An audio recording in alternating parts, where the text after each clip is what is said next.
Boa noite, lindos. Eu vou falar um pouquinho da Antiguidade Oriental, Mesopotâmia, Egito e um pouquinho da Antiguidade Clássica, Grécia e Roma. Eu vou colocar por escrito também, mas aqui só fazendo uma revisão para que a gente se atenha.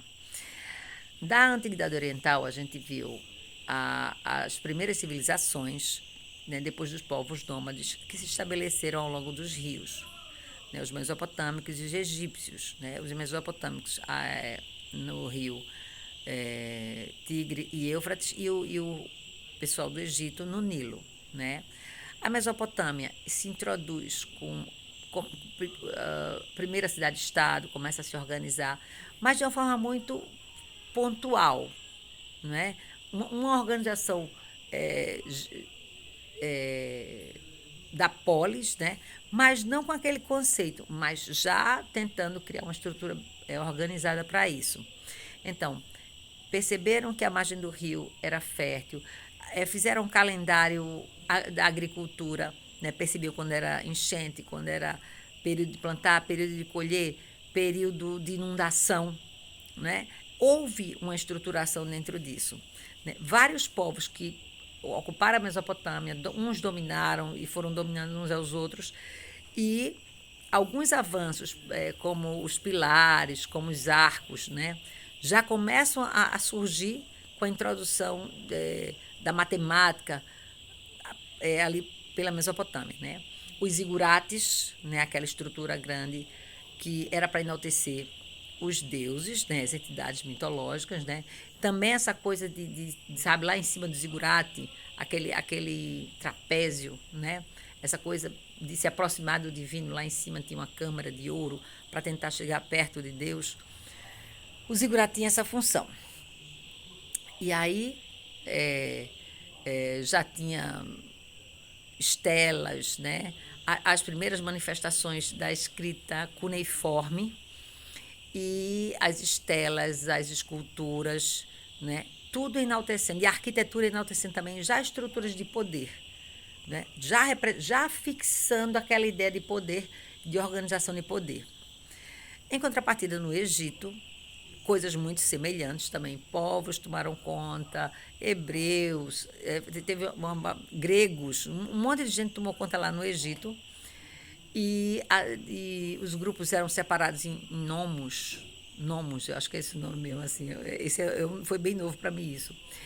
E os nomos, até se formar que o primeiro faraó tomasse, realmente se forjasse e ficasse o primeiro faraó, e depois a descendência dos faraós. Né? A crença da vida após a morte nas duas culturas. E posteriormente, também com esses conceitos, que, né, já descobriram arcos, as abóbadas, mas coisas muito mais sutis, né, usando a matemática também, a descoberta da ourivesaria, né, ourivesaria enquanto fazer joias, né, já tinha passado da idade dos metais, já sabia mexer com metal, né, com arma e coisa e tal, só que aí já começa o período da ourivesaria no Egito, e o período também da maquiagem, né, o cajal, e isso valorizava muito, né, esses povos. E o que acontece? Né? A pirâmide, como uma estrutura, como uma catacumba, que vai valorizar também a vida, né, após a morte daquela pessoa que vai morrer, e que vai deixar todo aquele tesouro guardado para quando ela voltar. Isso, Mesopotâmia e Egito, né? A gente acabou de falar do Egito. Eles tinham já conceitos também de organização social, né? As caixas também lá definidas, né? Toda a arquitetura também fortalecendo a estrutura de poder, certo? Os desenhos fazendo com que as figuras dos faraós fossem muito maiores do que as figuras dos mortais normais. E aí os rituais já acontecem desde a pré-história, né? Os rituais de casamento, de morte, de louvação às entidades mitológicas, até aí tudo ok. Quando a gente chega na Grécia e em Roma, principalmente na Grécia, que estava se forjando, a Grécia começa a criar os conceitos, né, do que é polis, do que é cidadania, do que é indivíduo, do que é filosofia, do que é arte, né? E aí o grande louro vai para a Grécia, porque ela realmente ela organiza, ela dá conceito, né? Ela dá nome aos bois. E aí nossa estrutura ocidental, ela vem muito da partir dos conceitos da Grécia, apesar de ter vindo de vários povos. O carnaval, né, é uma das heranças do carnaval.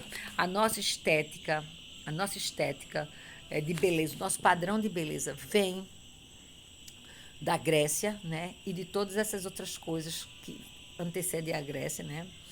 E como desdobramento também, Roma, na estruturação de Roma, como dissidente, como pessoas que se é, dissidentes da Grécia, estruturam Roma. Roma traz é, as mesmas coisas, os avanços, utilizam os arcos que foram descobertos anteriormente e faz os arquedutos, né? E faz as abóbadas em larga escala, na mesma perspectiva de poder, tanto para apreciar, tanto para vivenciar e apreciar, quanto também para dominar, né? E aí, quando ele entende que consegue agregar mais gente num templo do que os outros templos anteriores, tanto dos egípcios, mesopotâmicos, né, e dos outros povos, grupos nômades anteriormente, né, do que foi feito. Então, o que acontece? Roma, na perspectiva de dominação, ele consegue fazer as grandes espaços arquitetônicos, o Coliseu, os arquedutos, né? Isso e dominando outras culturas.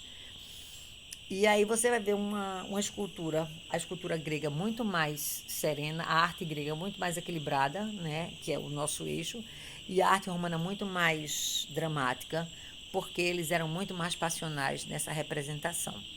Ambas a gente já encontra pintura, escultura, grandes construções, né? Na Mesopotâmia a gente encontra essa organização a partir das leis para tentar organizar a sociedade, que é o Código de Hammurabi, né? E essas coisas se repetem. Outras culturas que a gente nem falou, assim, nem pontuei agora, também já trazem códigos de organização social, também através de leis que têm a ver, geralmente, estruturas teocráticas, né? Teocráticas. O governo de crença entra na mesma história, né? Principalmente Mesopotâmia e Egito. E esse salto diferente vai dar um pouquinho aí na Grécia, certo? Mas também os imperadores respeitavam muito as entidades mitológicas, mas também se consideravam assim, né? Quase Deus, né? Tanto na Grécia quanto em Roma. Então, o imperador também era um deus.